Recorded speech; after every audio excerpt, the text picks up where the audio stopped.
नमस्कार दोस्तों, कैसे हैं आप सब। राजस्थानी कला संस्कृति लोक संग चल ही रहे थे, आगे बढ़ जाएं। संत चरणदास जी के बारे में जानेंगे आज, ठीक है ना। तो देखिए संत चरणदास जी के बारे में।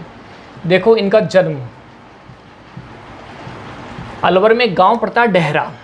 कौन सा गांव? डेहरा।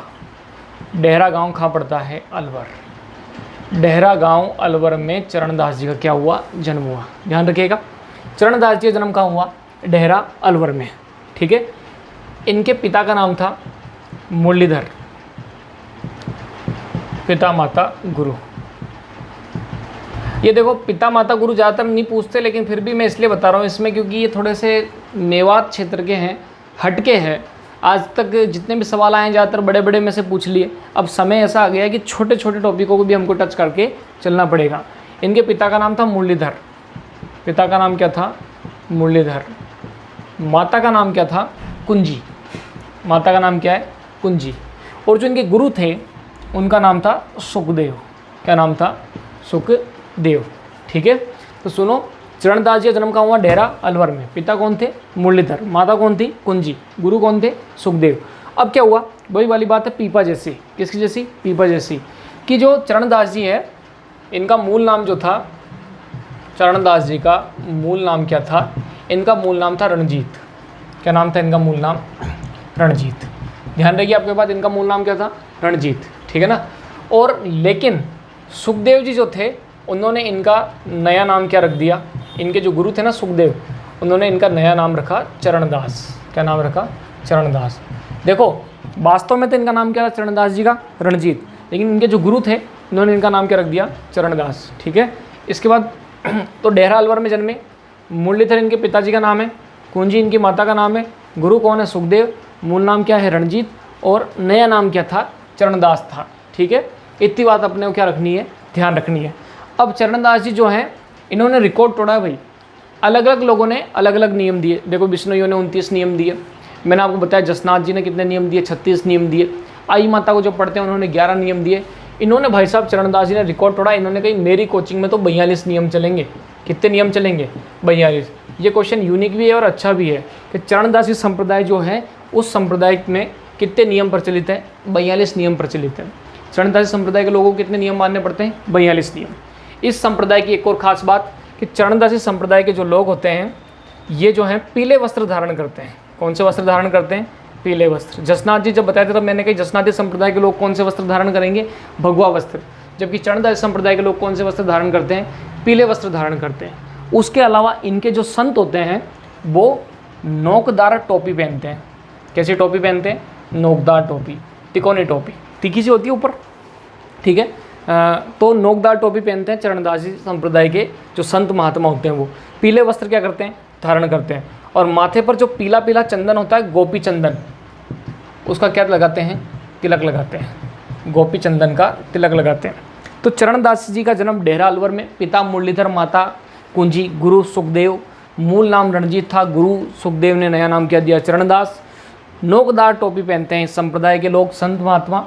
गोपी चंदन का तिलक लगाते हैं मस्तक पर, और पीले वस्त्र को वो क्या करते हैं? धारण करते हैं। इतनी जानकारी को आप नोट कीजिए, स्क्रीनशॉट लीजिए, उसके बाद हम आगे बढ़ते हैं, ठीक है। ले लिया होगा स्क्रीनशॉट, ठीक है। अब देखो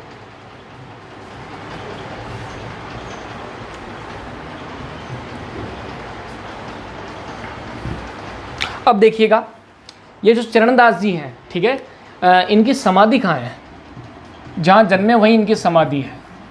चरणदास जी की जो समाधि है वो है डेहरा में। कहाँ पर है? डेहरा अलवर में। चरणदास जी की समाधि कहाँ पर है? डेहरा अलवर में। कहाँ है इनकी समाधि? डेहरा अलवर में, ठीक है। अब इनकी मुख्य पीठ कहाँ पर है? देखो डेहरा में भी इनका स्थान तो है, लेकिन चरणदासी संप्रदाय की जो मुख्य पीठ है वो है भाई दिल्ली में। चरणदासी संप्रदाय की मुख्य पीठ कहाँ पर है? दिल्ली में है। किस में है? दिल्ली में, ठीक। मुख्य पीठ कहाँ है? दिल्ली। अब यहाँ एक काम की बात यह है कि ऐसा संप्रदाय जिसकी मुख्य पीठ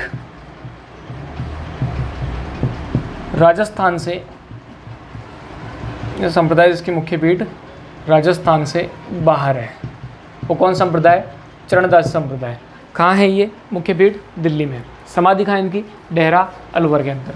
ठीक है, अब सुनो सबसे बड़ी बात, अब चरणदास जी भी किताब लिखेंगे, तो चरणदास जी संप्रदाय की जो पुस्तक है, थोड़ी कठिन नाम है, थोड़ा हटके नाम, मुझे पूरा विश्वास है इनको जरूर रट लेना आप, ये आ सकती है कि ब्रह्म ज्ञान। क्या नाम है? ब्रह्म ज्ञान। एक पुस्तक का नाम है ब्रह्म चरित्र। देखो ब्रह्म ब्रह्म नाम आएगा ना, वो चरणदास जी की किताबें होगी। ब्रह्म ज्ञान, ब्रह्म चरित्र, भक्ति सागर। क्या नाम है? भक्ति सागर। एक नाम है किताब का ज्ञान स्वरोदय। क्या है? ज्ञान स्वरोदय। तो भक्ति सागर, ब्रह्म चरित्र, ब्रह्म ज्ञान और ज्ञान स्वरोदय। देखो ब्रह्म ब्रह्म शब्द बार बार आएगा, वो किसकी होगी किताबें? चरणदास संप्रदाय की। इसके अलावा ज्ञान शब्द भी बार बार आ रहा है, ये भी कौन से संप्रदाय की किताबें हैं? कहीं ना कहीं चरणदास संप्रदाय की। तो ब्रह्म ज्ञान, ब्रह्मचरित्र, भक्ति सागर और ज्ञान स्वरोदय किसकी किताब है? चरणदास संप्रदाय की। इतनी चीज़ को नोट कीजिएगा, स्क्रीनशॉट लीजिएगा इसका। ठीक है, फिर आगे बढ़ते हैं अपन। ले लिया होगा आपने स्क्रीनशॉट। ठीक है, आगे बढ़ जाएं हम। ठीक है, तो अब देखिएगा,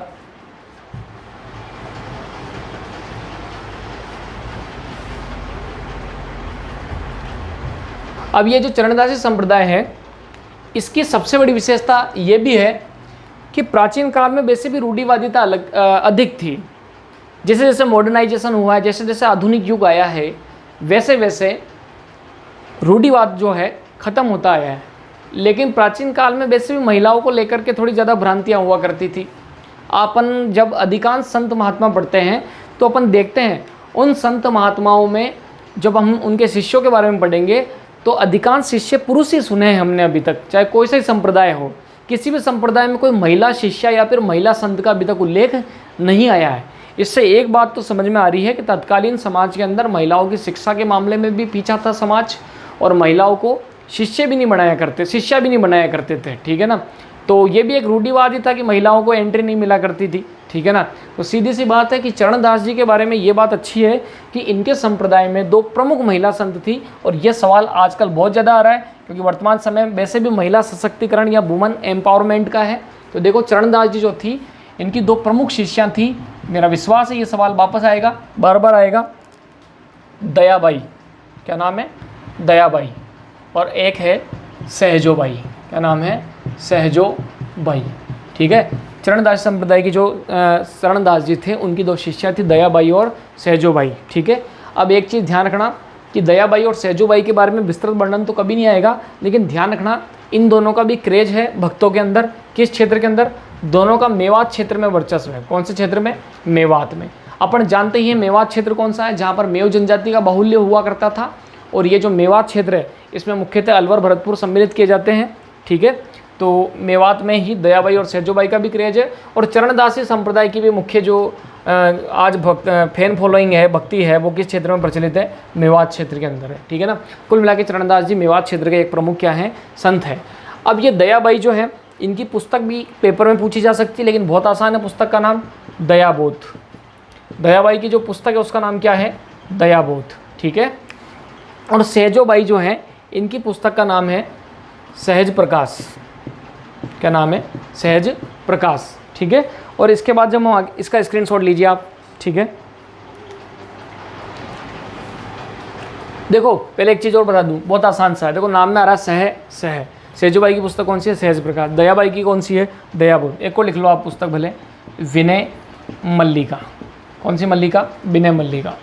तो दयाबोध और विनय मल्लिका किसकी पुस्तक? दयाबाई की। सहजोबाई की पुस्तक कौन सी है? सहज प्रकाश। ये दोनों ही किसके स्टूडेंट है? चरणदास जी की। कौन से वस्त्र धारण करते हैं? पीले वस्त्र। भक्ति सागर, ज्ञान स्वरोदय, ब्रह्मचरित्र और ब्रह्म ज्ञान, इस संप्रदाय की प्रमुख क्या हैं? पुस्तकें हैं। किस क्षेत्र में, राजस्थान में किस भूभाग में इनका क्रेज है? मेवात क्षेत्र के अंदर इनका क्रेज है। ठीक है, और जन्म कहाँ हुआ था इनका? डेहरा में। समाधि कहाँ पर है? डेहरा में है। मुख्य पीठ कहाँ पर है? दिल्ली के अंदर है। ठीक है ना, गुरु कौन थे? सुखदेव थे।